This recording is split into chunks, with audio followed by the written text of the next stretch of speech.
in general. He says high ticket leads, and in brackets, real estate selling. We think about paying potential leads when they agree to an exploratory call. Opinions on that? Experiences? Jacob says, I've started dipping my toes into local SEO for home service businesses.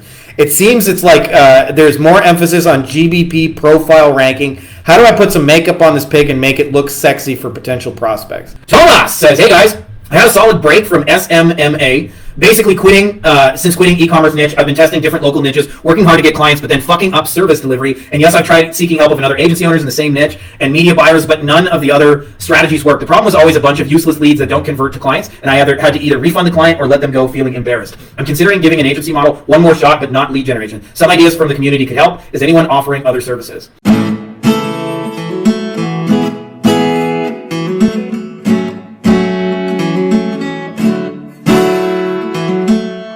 Welcome everybody back, another brand new agency Q&A edition. You guys are asking smart questions. I'm here to help do my best to answer them. I don't have it all figured out, but in almost 20 years of doing this stuff, figured out a few things along the way. Hope I can be helpful to you guys who are figuring out. That's me scratching down low on my ankle. Got some bug bites, man. Tough life. Anyways, quick little announcement before we get rocking and rolling. I've been working to make the Wolfpack super amazing in terms of ease of implementation of big ideas by building bots and tools and things. Like somebody today was they're doing a webinar for one of their industry associations. I created a custom GPT. They can generate their webinar slides. It's based on our $50,000 a month winning webinar slides, and so it's good shit, for lack of a better way of saying it. And there's Ilka grinding some stuff downstairs.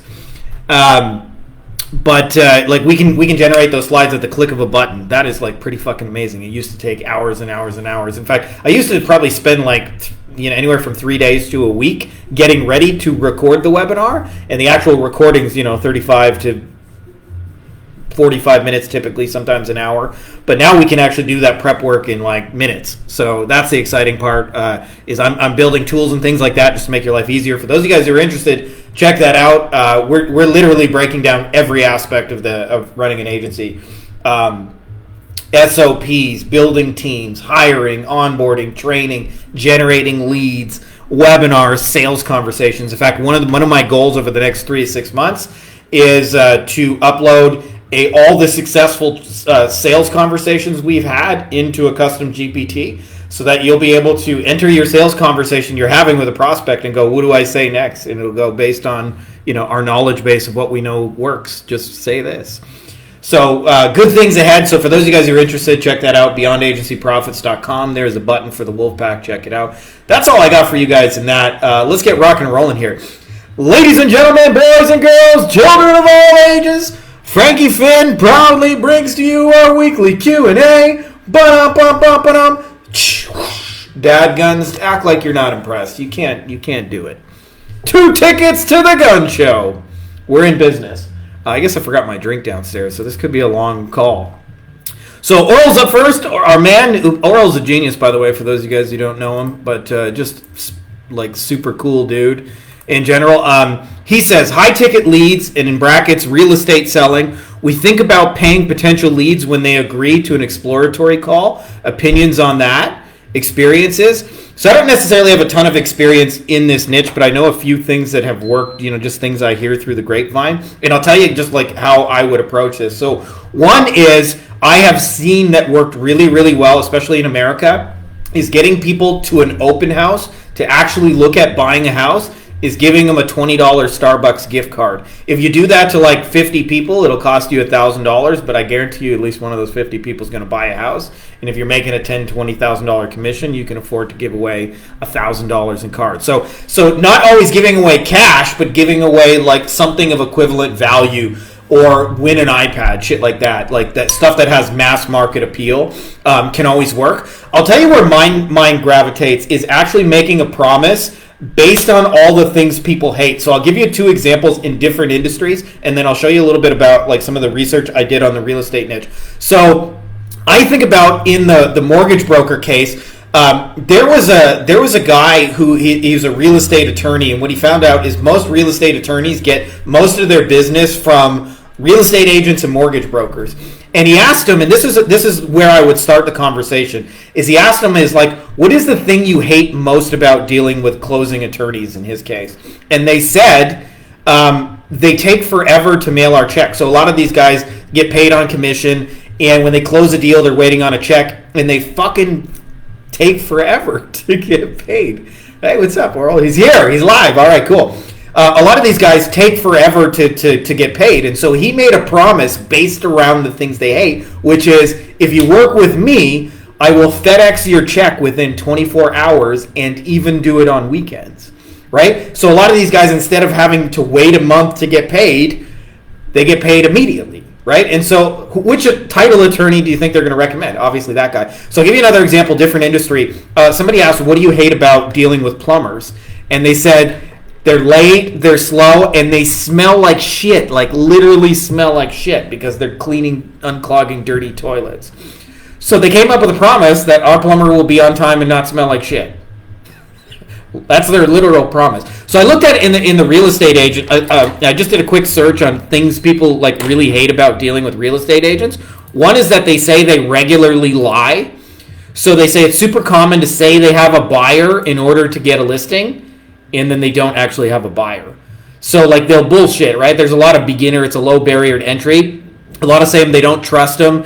They're not concerned about my needs whatsoever. They'll say anything to make a sale, and interest rates don't matter, home inspections, concessions, none of that matter. They just want the sale, and so every house is the perfect house. So if I was creating a promise, it might be that we'll never lie and say we have a buyer when we don't. We understand your concessions, and then also I didn't see this in my research, but a lot of people have real estate agents that don't fucking do anything. I've sold some homes back in the day, and they literally don't do anything at all. They just sit there. In fact, I remember in Germany, we helped a friend sell their house. They had a real estate agent, and we had to advertise it on Facebook because their agent wasn't getting any fucking anything, any traction. And lo and behold, when you advertise it, people come look at the house. So to me, if I was creating a promise, I'll never lie and tell you I don't have a buyer, I'll listen to your concessions and find you the best possible home. I'll actually do what I say I'm going to do, and I'm actually going to proactively put your home out there and advertise it and spend my own money to do so. I don't know if that promise would crush it, but I think it's the basis of it, and getting them on a call on that basis is going to be much higher intent. And then if you mix in and we'll even give you a $20 Starbucks gift card, I bet you people would show up. I haven't necessarily tested that offer, so don't take that to the bank. I always say you always want to get feedback from the marketplace, but that's where I would begin is building a promise around the frustrations and pains of the market, and then as well, if you can incentivize it with a gift card or something cool, or an Amazon gift card, or enter to win a free iPad, whatever it is. But I find gifts work better than money. It sounds counterintuitive because you would think money would work better because you can get whatever you want. But believe it or not, a lot of times gifts entice people more so than money, because a lot of people like gifts that they wouldn't buy themselves. We've had a lot of success with iPad giveaways over the years. iPad is one of those things a lot of people like, and truth be told, I have an iPad. I would never buy it for myself. Ilka bought it for the kids, but if I got a chance to win one, I would absolutely take it. So, think about that as a twofold of building a promise around the market's pains, plus incentivize them to show up, not with money, but something that is worth money, that has mass market appeal. And it doesn't necessarily have to be anything to do with real estate agents. And then of course, there's the element of the more you pre-sell before that meeting, the better it's going to be done. So the more you pre-sell those ideas of hey, why it's a bad idea to lie and tell you I have a buyer, and why I want, what we actually do to get you top dollar in our advertising process and things like that, the more they're pre-sold on those things before the call, the better that call is going to go. So hope that's helpful, my dude. That's one man's opinion. Obviously, always, test that in the marketplace, but I think that would be a good starting place. I usually, by the way, whenever I enter any market, the first thing I want to know is what they're sick and tired and fed up with. Because if you can answer that question, and by the way, the answer to that's just a Google search. I type in Reddit, worst part about dealing with a real estate agent. In this case, the more that's on point, the better you're going to be able to build promises around things they don't like. So anyways, that move the market towards you. So anyways, hope that makes sense. Our next up is our man Nikos. He says, hey guys, how would you respond to this pitch on LinkedIn? Any feedback? He says, I'm reaching out because I noticed that while X agency excels in web design, Google Ads management isn't a core offering, I believe there's a great opportunity for us to collaborate and help you expand your services without adding any in-house overhead. Having worked at Sleed.com, one of Europe's largest and most awarded digital agencies, I've managed Google campaigns for high-impact lead generation and ecom, as well as major brands like KFC Greece, delivering outstanding results. I specialize in providing top-tier, low-fee, white-label Google Ads service tailored for agencies like yours. My goal is to empower your team to offer premium paid search solutions at a fraction of the cost of hiring in-house experts, enabling you to maintain robust margins and scale quickly. Here's what I bring to the table: full integration with your team. I operate as extension of your agency, maintaining your branding, ensuring seamless communication, allowing you to focus on client relationships. Proven success across high-budget campaigns with experience managing budgets from 300 euros to 45,000 euros. I ensure that every euro is spent efficiently, deliver strong ROI. Scalable pricing for bulk clients. I offer very competitive fees, flexible pricing structure that ensures you to scale operations profitably, maintain robust margins. To show you the impact I can bring, I'd love to offer a free, no obligation audit of your current campaigns, especially if there's one where you're looking to see better performance. I'm currently partnering with a few select agencies. Would love to see if we're a good fit. Looking forward to your thoughts. All right, my man Nikos. I am going to grill you like hardcore on this one. So like brace yourself, dude. But I'm going to do this out of love because, okay, so I'll tell you, the vast majority of people misunderstand what the point of outreach message number one. And I'm going to share what's worked for us. I'm not saying this is the way. I always hate when like gurus are like preaching like the only way to be successful is do this. There's probably dozens of ways to be successful, hundreds even, maybe even thousands. But I want to tell you based on what's worked for us. I think the biggest mistake people make when they cold message a stranger is to try to go for the sale in a single message, and instead of like trying to initiate a sales conversation in the direction of a sale.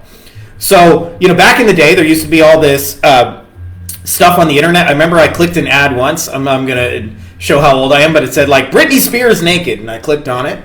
And lo and behold, it wasn't Britney Spears naked. It was like a bait and switch. So I'll never click on that. So we want people to raise their hand in step one and say interested. And in fact, actually, the response you're looking for from message number one is, that sounds interesting. I'm curious. Tell me more. And they may not say that in those exact words. They may just say, sure, okay, send it, kind of thing. So the biggest mistake I see with message number one is really kind of like twofold in together. And you're making it, by the way, is one is to like vomit a fucking novel on somebody. Like you want to give them the whole sales pitch in a single message instead of initiate a conversation that leads into a sale. And then the second thing is you're talking about the wrong person.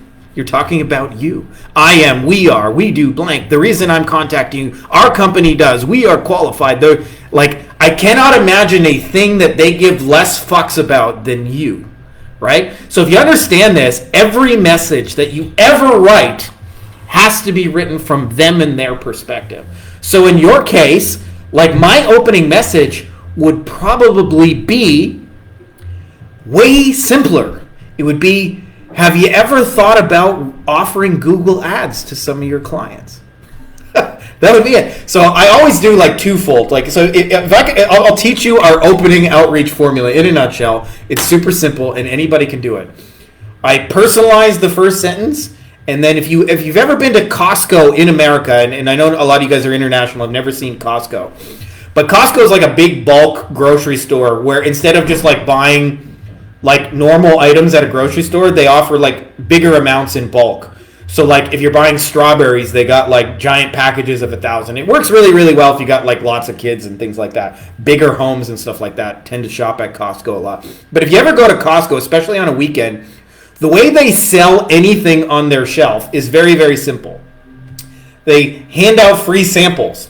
Right? So like if you, and they do this all over the store, like hundreds and hundreds of them. So if you've never been there, for example, you like they'll have a person at a stand and they have like some boxed pizza they're trying to sell, and that person will actually cook a pizza in a toaster oven and then cut it up into little pieces and stick a toothpick in it. And when you walk by it, they say, "Would you like to try a pizza?" And you go, and you eat one. And almost always, the response you get is like, "Hey, that's pretty good." And all of a sudden now you're curious about like, what would it cost me to get 7 boxes? And some people almost feel obligated to buy it. Like my ex-girlfriend would have to pick it up and then walk around the aisle and then like sneak it back where she didn't see it because she felt guilty taking the free sample if she didn't buy. That's a real thing, by the way. Cialdini talks about it, called reciprocity. So when you're doing outreach, message number 1 is like, to me, it's always 1 sentence of personalization, 1 sentence of Costco free sample. So in this case, the offer you're actually making is a free analysis. I will run a free analysis on what you guys can do for Google Ads. So to me, like, that's it. That's your outreach message. Like, saw you guys do web design, blah, blah, blah. Have you ever thought about running Google Ads for people? Would love to run a little free analysis for you to see if it even makes sense. P.S. I do white labeling for people. Ryan says, when's the next mastermind? Dude, if you're coming, we're actually going to do it, by the way, January 17th to 19th. My man Ryan is like, Ryan's a genius too, by the way. I got super geniuses to hit today. Oral and Ryan are just like 2 brilliant dudes. You guys actually should talk to each other because I think you guys would both enhance each other's lives just from knowing each other. Anyways, I digress.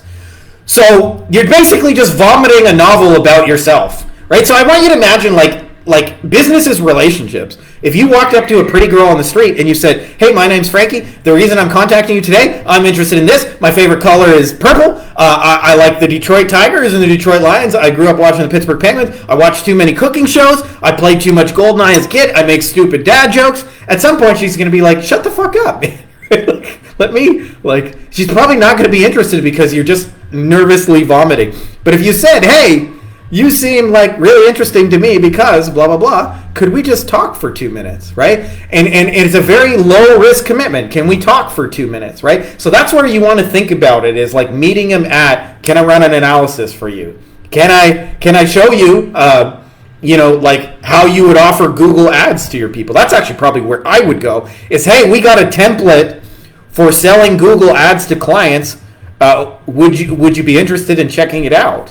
Right? Because to me, the first barrier they have is, if you're thinking about it from their vantage point and they want to offer Google Ads to clients, is how do I actually sell it? What do I say to them? What do I present? Right? So like, to me, the more you have like a tool or a swipe file or some slides that can make their life easier, like that would be my opening message. And then you can talk more about like what a partnership would look like. But I would not go in with the vomit about yourself, right? Like, I am, we are. And almost always, by the way, you can tell you got your messaging right when the message starts with you and their business name. When you write the message, and I'll reread your message just to show you how much you do I am and we are. Just the opening parts, okay? I'm going to count on my hand how many times it's about you. I'm reaching out. That's me. I noticed that while X agency excels in web design, Google Ads isn't a core offering. I believe there's a great opportunity for us to collaborate, help you expand your services without adding in-house. Having worked at Sleed, who's that about? Even though it's not saying I or we, who's that about? I've managed Google Ads campaigns, as well as I specialize in providing top tier.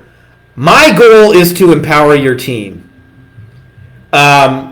Here's what I bring to the table. Full integration with your team, proven scaling, blah, blah. To show you the impact I can bring, I'd love to offer you. I offer very competitive fees. Like, that's all just me, I, we, us. And it's way simpler than that. Just like, say something personal about them, give them a Costco free sample, and make sure, just like Costco does, that the free sample leads into the thing you're selling. And almost always I say this, like, it's really simple if you can conceptualize this. Ideas equal free, implementation equals money. So in your case, got an idea to help you guys offer Google Ads as an additional source of revenue. Put together some slides so you can sell it. Would you be interested in checking out the slides? Like, that would be a whole message. And again, write it from their vantage point. You, like your company, name their business. And like I see Sam on here. Sam For those of you guys who don't know, he runs UpHex. If I'm talking to Sam, my message is going to talk about UpHex. It ain't going to talk about Frankie Fihn and how cool he is. Like, I cannot emphasize this enough, but skeptical strangers give no fucks about you at all. At all. Talk about them, free sample, valuable thing. And like what you'll find is doors open. And then what happens is you won't make sales on message 1 at all. You will get conversations that lead into it, and the sales will come in message 2, 3, 4, 5, etc. Like there has to be a little bit of back and forth, but almost always when people vomit their sales pitch, the other thing too is I can tell you've copied and pasted that, like it's an automated message. So like I'm probably just going to ignore it and not even feel the need to respond to it because I know you're just copy and pasting the same shit to everybody, right? So it's like, so like think smaller, like make it easier to say yes. Like see the pretty girl on the street, hey, can we talk for 2 minutes, right? Like, can I send you some slides, right? The more you can actually make your outreach message valuable in terms of your Costco free sample, the more you think about outreach as a giving process, not as a trying to make sales process, the more sales you'll actually make. It's ironic, but most people like this is their message. A big long copy and paste about themselves and then buy my shit. And the more you go, hey, we put together something really valuable for you. Could we just give it to you? And they go, okay, that sounds interesting. Tell me more. Right? In their case, what do they want? They want to sell more services to their clients and make more money. So like I had an idea to help you add a whole new stream of revenue to the web design clients you already got. So I hope that's helpful, my dude. I know I'm tearing you to shreds a little bit, but only doing that because I want to see you win. And the way not to win is to just vomit your pitch on people, and then you'll find it doesn't work, man. I'm sorry, but it just doesn't work. In this day and age, people are too jaded by it. And you have to understand, like I did an interview with Mo, who's a client of ours, an attorney in Orlando, which is worth watching. And I asked him about cold pitches, by the way, specifically. And he said, I get 50 a day and have for like 10 years. So like, I want you to understand that 50 messages a day multiplied by 365 days a year, that's like almost 20,000 messages a year. And then multiply that by 10 years. So Mo's had like 200,000 cold pitches in his inbox. So like I think most people underestimate what the hurdle is to get somebody's attention. Like 200,000 messages, and then you're just going to vomit some copy and paste automated shit. Like that's how I hear people all the time say it's a numbers game. It's only a numbers game when you do it like really badly. Then people try and solve it with volume. But I look at it like, if you send 10 messages and nobody responds to your personalized Costco free sample, like figure out a different free sample because like something's off with that offer. Anyways, I hope that's helpful, my dude. Jacob says, I've started dipping my toes into local SEO for home service businesses. It seems it's like there's more emphasis on GBP profile ranking. How do I put some makeup on this pig and make it look sexy for potential prospects? Very simple, Jacob. I used this example the other day. Okay? So I saw this stupid cartoon, and in the stupid cartoon, there were two guys that were looking at a book. And imagine one side of the book has a white cover and the other side has a blue cover. And so this guy's looking at it, and he's saying, the cover of this book is white. And the other guy's going, no, idiot, it's blue. And he's going, no, it's definitely white. Like, I'm looking at it. And they don't realize they're talking about the same thing from different vantage points. So your vantage point on what you do is, I'm going to rank a Google Business Places. And when that's all finished, you're going to be number one in Google. That's what it does from your vantage point. But I promise you, if you talk to home services people, that's not at all what it is for them. What it means for them is they might get regular phone calls from deck jobs, or they might get 1 to 3 leads a day who are interested in kitchen remodeling, or they might get a form fill from somebody who says like, hey, I'm interested in, like, you can tell how much I know about home service. I'm interested in getting some drywall done, or I need help painting my house, right? And so you want to speak to it as the outcome shows up for them, not about what it is for you. For you, it's all about Google. It's because that's where you're going to spend the majority of your work. It's going to be in the Google Business Place doing all the work. So for you, it's blue. But if you want to make your offer more meaningful, don't change what you're doing. Focus on what it creates for them. And what I say is almost always what they're most interested in, specific job types. Like the more you can make it like, hey, we'll get you kitchen remodeling thing. And I wouldn't guess at this. I would go in a home services community and say like, what kind of jobs do you wish you had more of?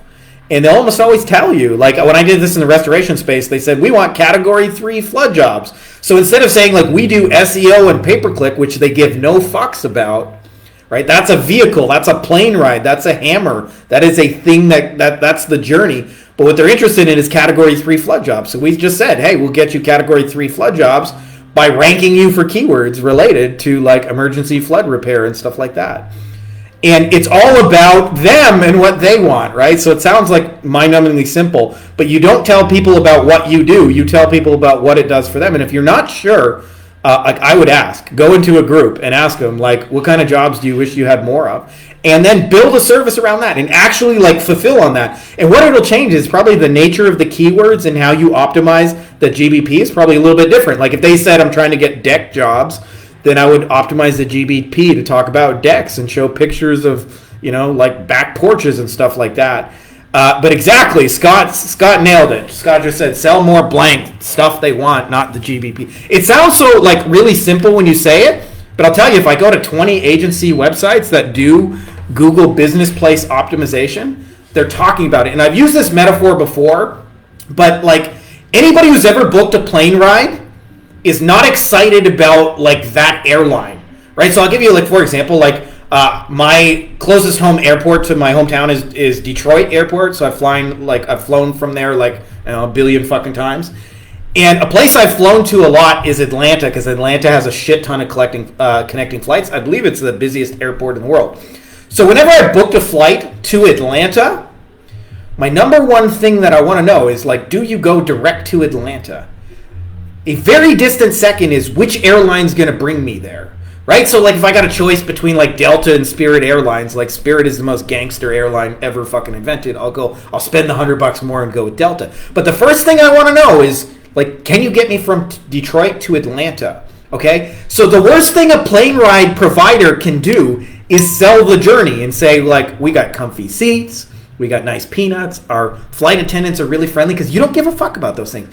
And if you think about Detroit as a metaphor for the problems they're trying to escape, and Atlanta as an outcome or a destination they're trying to get, the best promise is we will bring you from Detroit to Atlanta direct, and not the Google Business Place, which is like the airline in between.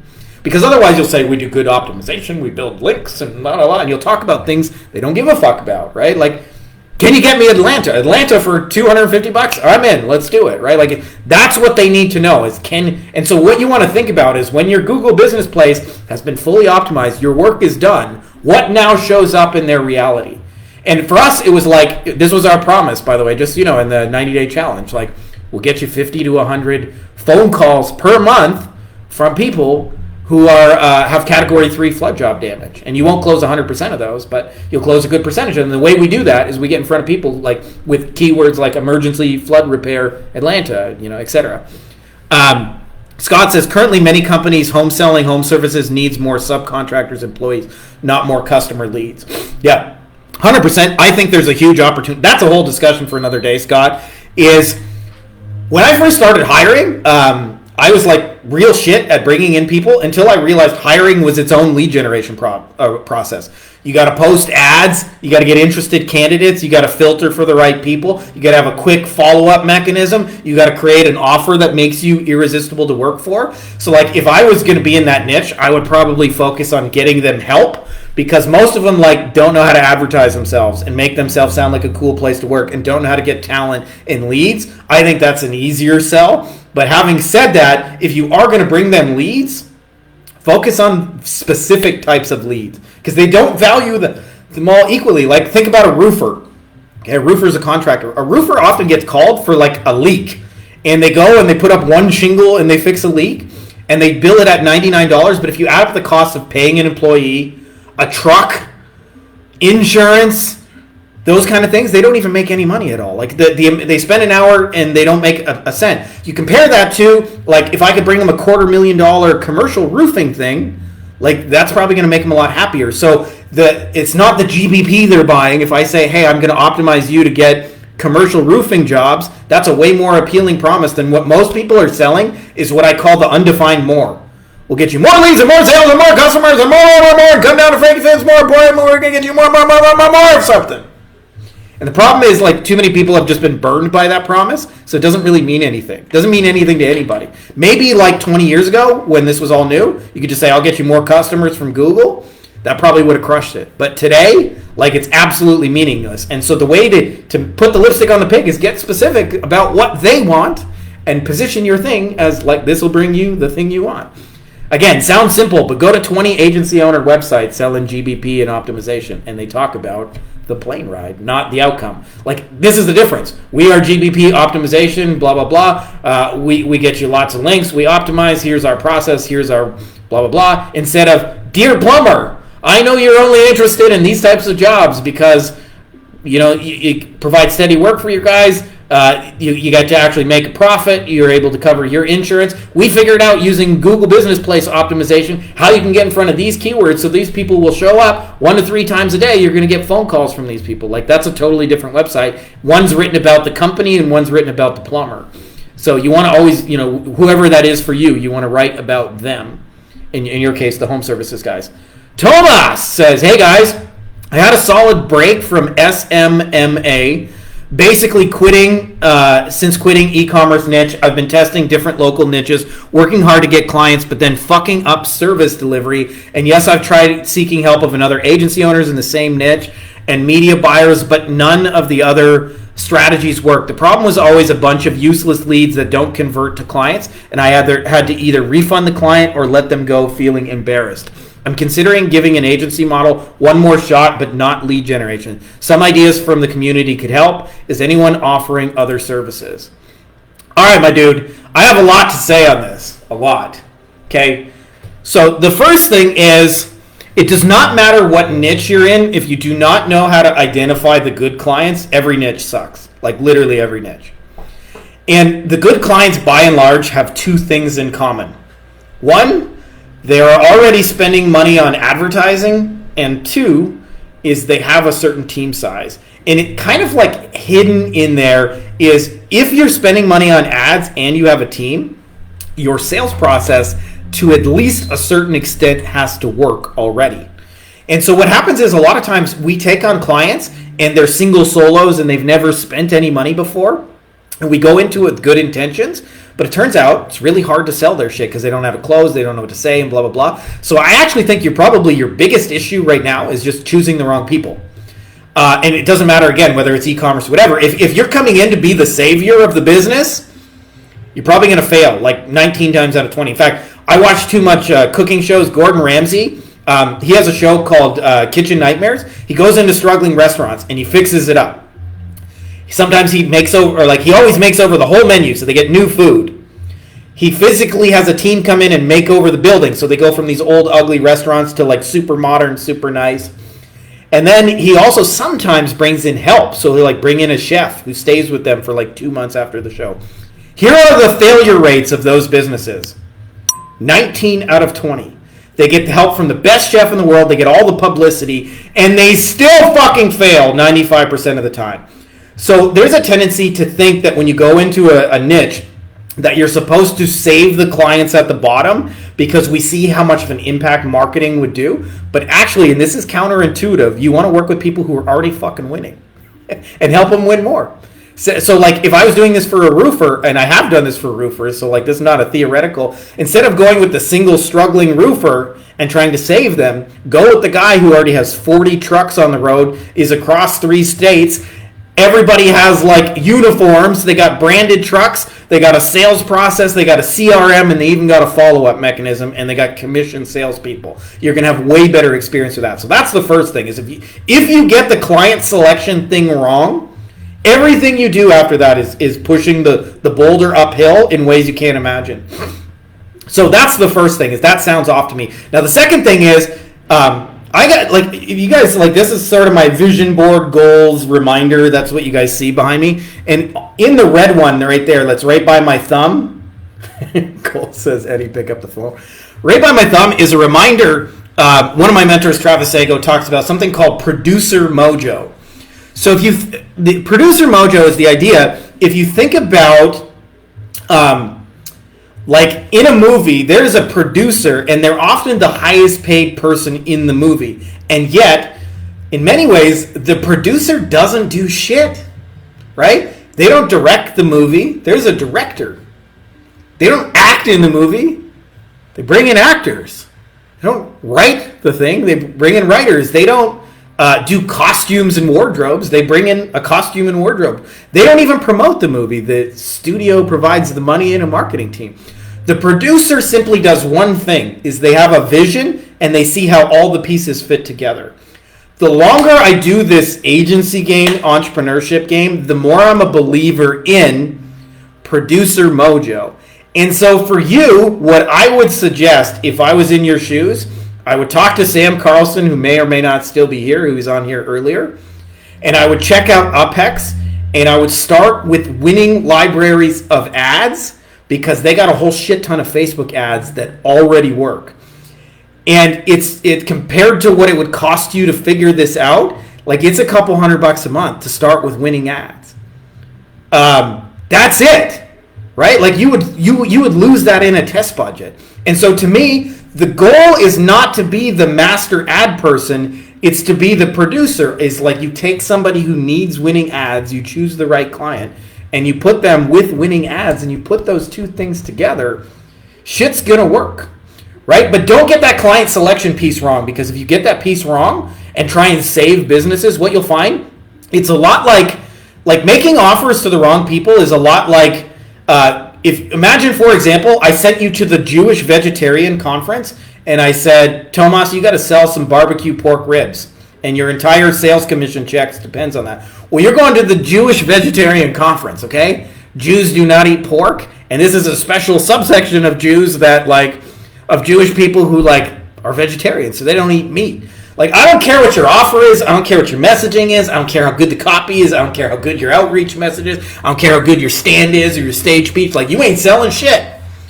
But if you took that same offer and you went to, the Alabama football game and I said, sell barbecue pork ribs, you're going to fucking crush it, right? So when you combine those two things of, choosing the right people, and it's easy to spot them. If you can't find any evidence now that they're spending money, just do a Google search of their name. Don't talk to them. If you go to their website and you click on About Us and it's just one guy instead of 10 guys, that tells you they ain't got a team, right?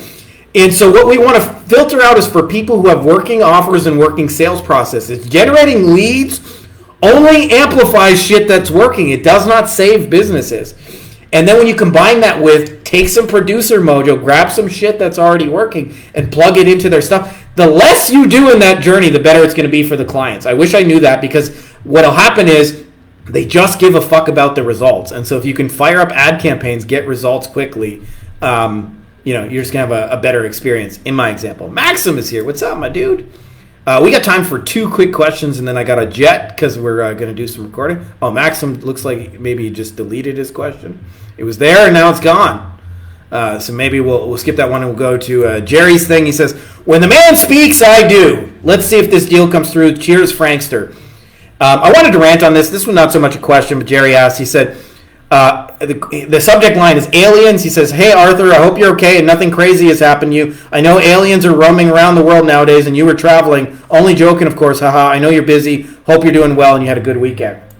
So this, by the way, this message is in response to somebody who's seemed really interested in your shit and then will go cold and cool off. And this happens, by the way. You may talk to somebody and they request a proposal. You send them the proposal and all of a sudden, they ain't returning your messages. Or maybe they were talking about a pre-sales thing. You guys had some emails going back and forth and all of a sudden, you don't hear from them. Or sometimes, by the way, it even happens with actual paying clients, motherfuckers who are giving you money who won't return your messages. So, what most people do in this scenario, by the way, which I think just doesn't really work, is they go, so, ... what do you think about blank? Okay? And that takes on different forms. What do you think about the proposal?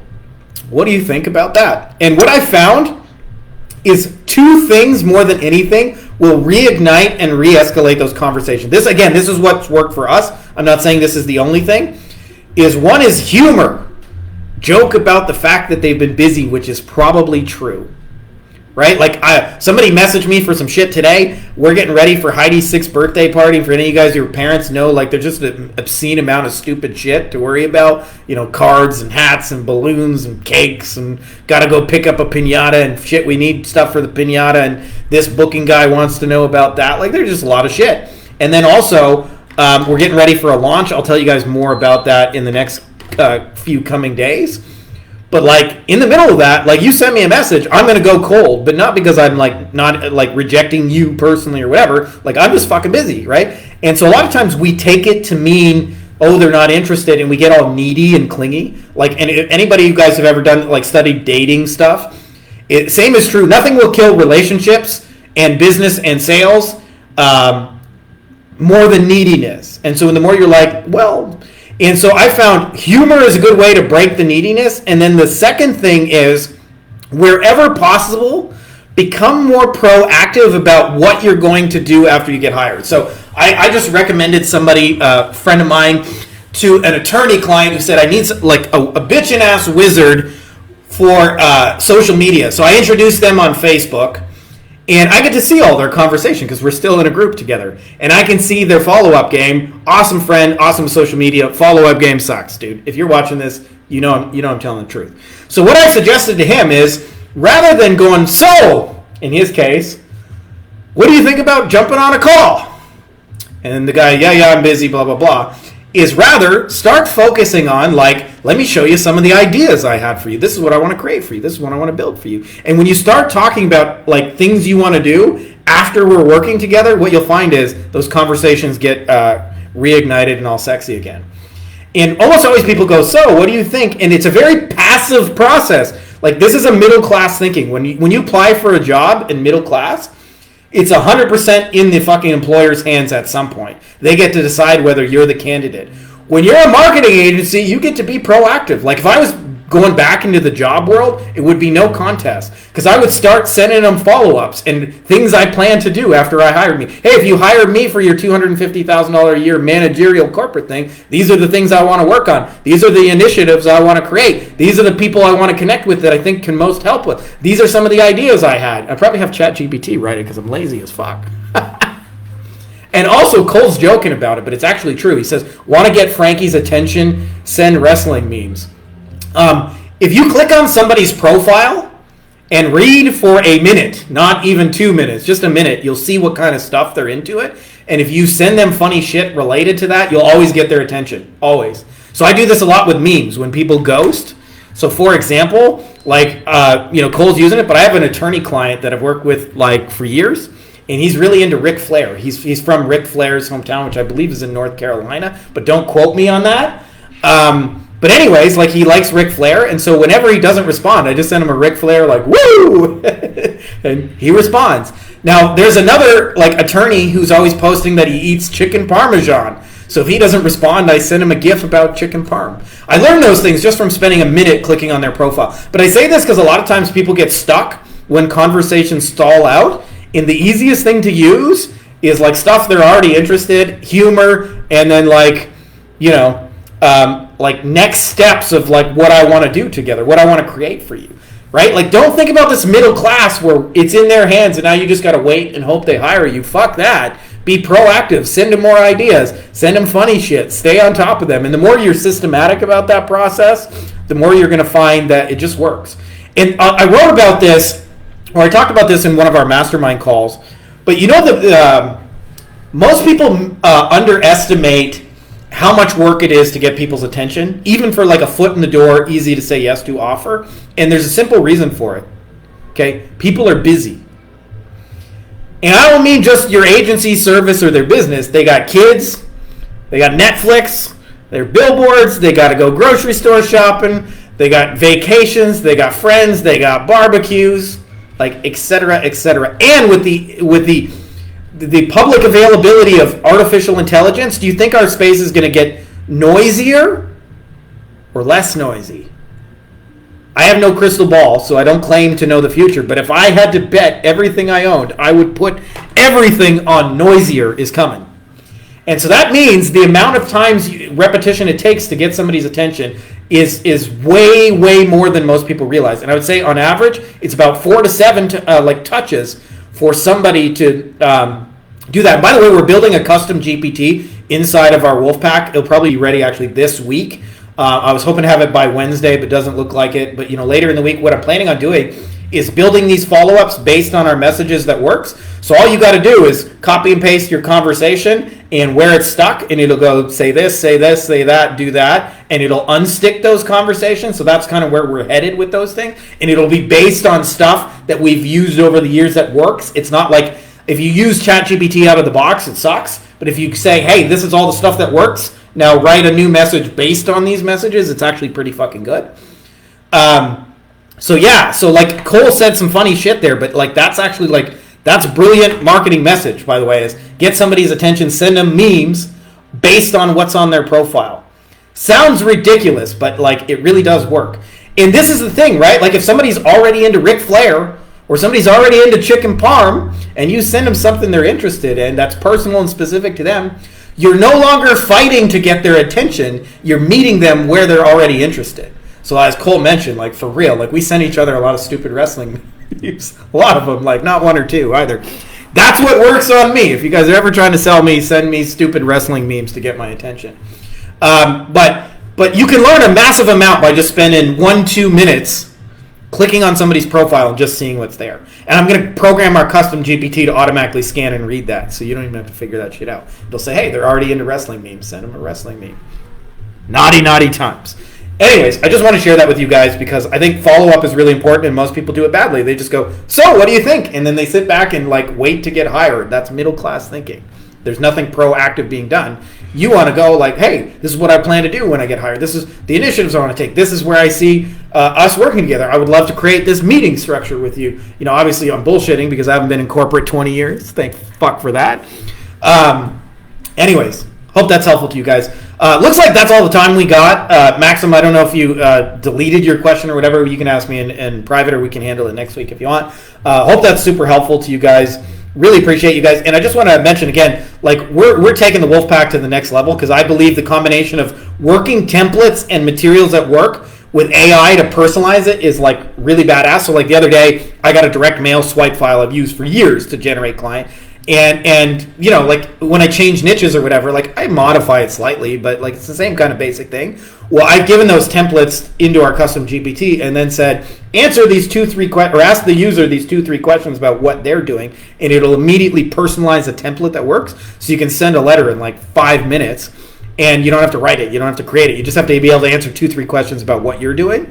And we're doing that to literally everything inside of our agency is turning it all into swipe files and templates and then using mass personalization so we can customize it to you with AI. So the AI is more functioning as the customizer rather than the creator, which I think is a better use for it. Like if you try and get it to write outreach messages, it'll suck. But if you say these are working outreach messages, now I want you to personalize them to this person and this specific need. It's pretty good.